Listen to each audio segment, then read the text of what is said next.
Live NFL trivia every Tuesday night on Twitch at 9 p.m. Eastern. Come show off your football knowledge and have a chance to win cash prizes. Check the link in the description to find out more. And now, on with our feature presentation.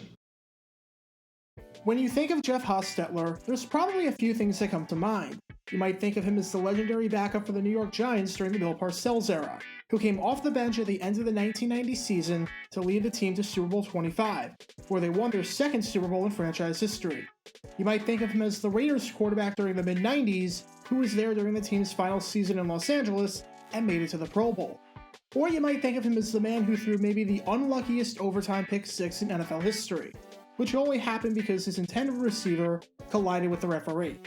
However you choose to think of him, you think of his 12-year career for his contributions at quarterback. I bet you don't think of him for his contributions on special teams. You don't think of him as the man who blocks punts and makes an impact in that phase of the game. But what's crazy is that in 1986, Jeff Hostetler did just that. In a 1986 game between the New York Giants and the Philadelphia Eagles, Hostetler was able to block a punt. And this is the story behind that play.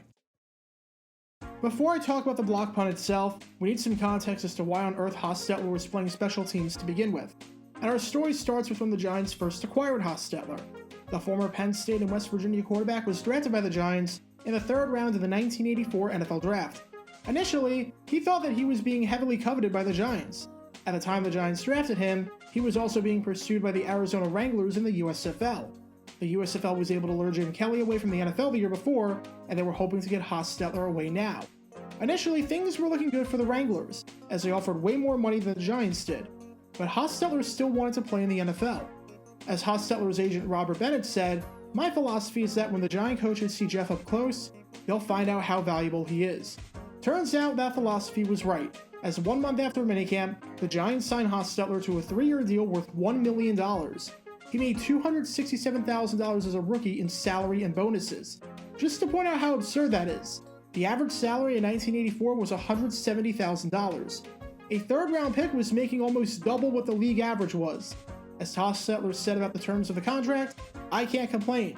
GM George Young called him an impact player, and it seemed like Hostetler would get an opportunity to make an impact early on.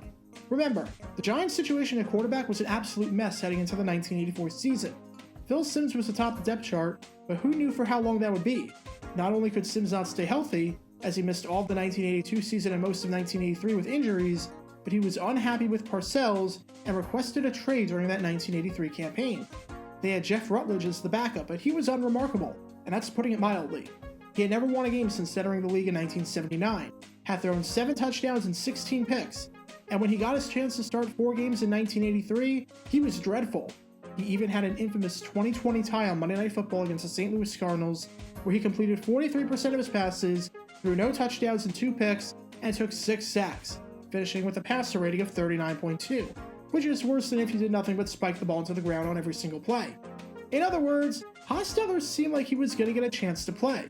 I mean, they spent all this money on him, outbid the USFL in their dump truck of cash, and had a mess of a situation at the position. But as will be a theme throughout this video, that opportunity never came. During the 1984 season, that $267,000 that the Giants spent on him was seemingly throwing money down the drain. Not only did he not play a single snap in the regular season, but he didn't even play a snap in the preseason. The Giants never let him see the field. And Hostetler, as most people would be, was extremely frustrated about this. He was antsy and wanted to play. He didn't turn down a starting job in the USFL to just ride the bench and do absolutely nothing in the NFL. So during the season, he was just looking for something to do. He charted plays of the opposing defense and charted the plays that the Giants used during the game. As Hostetler said, "It kept me in the game. It kept me involved. I don't want to sit around and have no responsibility." But he was still frustrated about not being able to play, as the longer he sat on the bench, the more his confidence was being shattered. And in 1985, while he got to play some quarterback in the preseason, he never played the position once the regular season started. It had been close to 2 years since Hostetler stepped on the field in a meaningful situation. He just wanted to get out there and stay busy and do anything he could to contribute. With that, in 1985, he played a bit outside his natural position. He took 9 snaps across 5 regular season games at positions you wouldn't expect a guy like Jeff Hostetler to take snaps at.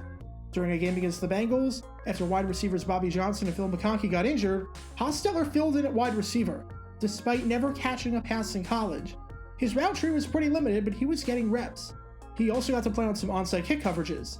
Still, he was frustrated, saying that he knew he could play and that it was discouraging that he hadn't gotten an opportunity. The same thing happened in 1986, where he was playing a bunch of different positions that weren't quarterback, including wide receiver again. In one game against the Chargers, he even got a pass thrown his way, though nothing came of it. After 3 years, Hostetler was growing more and more frustrated with the team. He said, "People ask me when I'm going to play, and I tell them that I don't know. I know I can play, I just need the opportunity." In November of 1986, though, he would finally get his opportunity. Just not in the way that anyone expected. Alright, we're at the game that would produce one of the most bizarre plays you're ever going to see. November 9th, 1986. Veterans Stadium for this NFC East rivalry between the New York Giants and the Philadelphia Eagles. This is a pretty big game for both teams. New York enters this game half a game behind Washington in the NFC East, as Washington won earlier in the day to improve to 8-2. A win here helps them keep pace for that division crown. As for the Eagles, they're 3-6, and they need to run the table to have any shot whatsoever at making the postseason. A loss here pretty much eliminates them from the playoff hunt. After a scoreless first quarter, the Eagles are looking to get something going and get some points on the board. They're in Giant territory, but the drive results in nothing, as Leonard Marshall comes in to sack Ron Jaworski and take them out of New York territory. The Eagles are forced to punt, but they can flip the field completely. There is no reason from this position why you can't pin the Giants inside the 10, or at worst the 20. Philly sends John Telchik back to punt. And here's some context to make what you're about to see even more remarkable. The 9th round pick by the Bears in the draft that year had never had a punt blocked in his pro career thus far. The last time the Eagles had a punt blocked was all the way back on November 2nd, 1980, when Max Runniger had his punt blocked against the Seattle Seahawks. That was over 6 years ago. And the last time anyone blocked a punt at Veterans Stadium was opening day of the 1979 season, where coincidentally, they were taking on the New York Giants. All of that was about to change right here. And the one who changed it? That would be the man that you least expect. Roll the tape. McConkey standing back deep, waiting to receive Telchik's punt. Block. Eagles pick it up.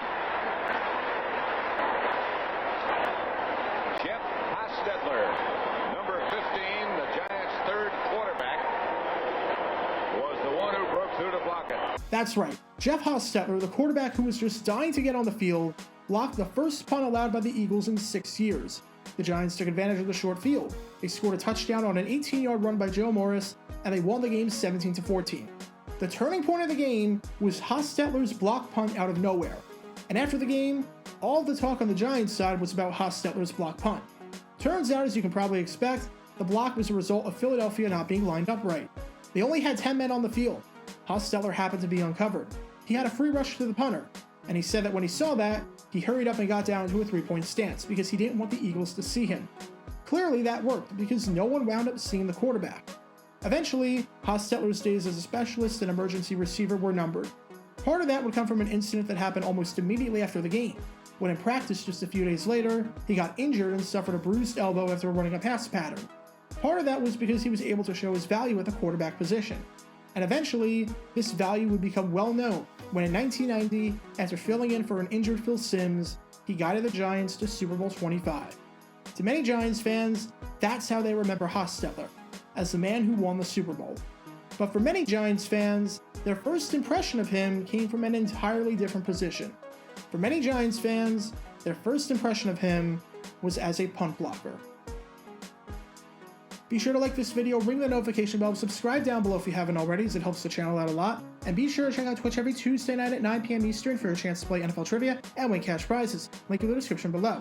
If you want to see videos like this condensed down to 60 seconds, then follow me on TikTok at JRGator9 and subscribe to 60-Second NFL History on YouTube. To see highlight videos of players throughout the history of the NFL, subscribe to JG9 Highlights.